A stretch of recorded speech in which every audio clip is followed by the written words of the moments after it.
We have the ability to do almost anything with this, and in the fiber world, the longer and the stronger the fiber, the higher value it is. That's also giving us the ability to have those shorter fibers for multiple applications.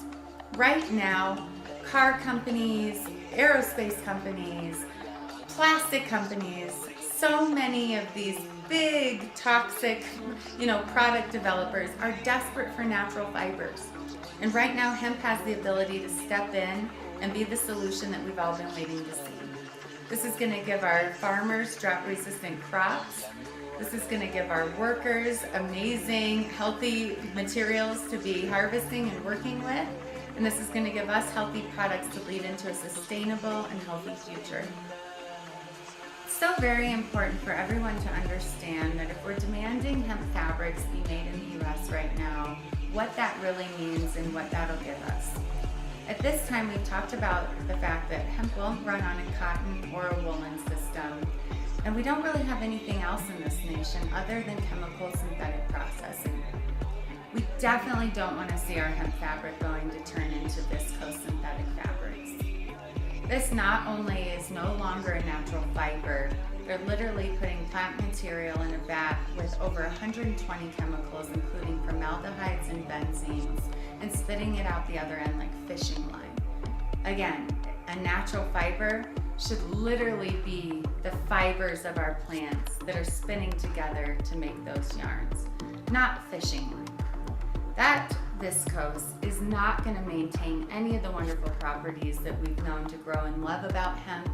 It's not beneficial to our environment, and that material is then what is transferred onto our bodies and our skin. Now, we've sent that material to the labs as well, and the labs come back and reference that material as no plant material detected. That means they can't even tell what plant that material was originally derived from. It's been through such a chemical process. Now, we've gotten very lucky that we've had some wonderful publications. Hemp Connoisseur of June 17 did a wonderful article talking all about this viscose process and how important it is to understand the difference.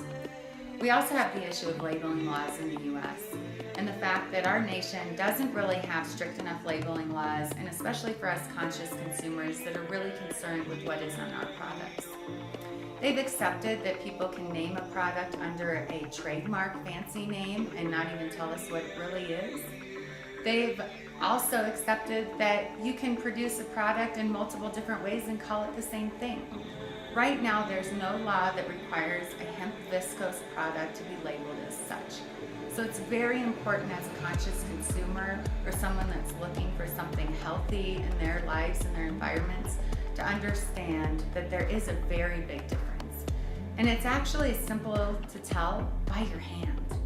You can go in your closet right now and start feeling the different garments in your home and in your closets and seeing, okay, well, rayon feels like this, or my cotton feels like this, and my silks feel like this. And it's important to really pay attention to what you're feeling.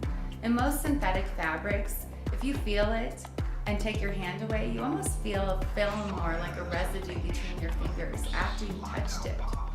Now, hemp fiber can be as silky and smooth and luscious as any synthetic, but it's still going to have a different characteristic to that softness. You're going to not have some film. You're not going to have shiny sheens from a natural fiber because it wasn't turned into plastic. It's important to understand this difference and to understand that when you're going out and voting with your dollar, that you're actually supporting the companies that are doing it right and not greenwashing a label and calling it hemp when it's actually been put through the most toxic process on earth.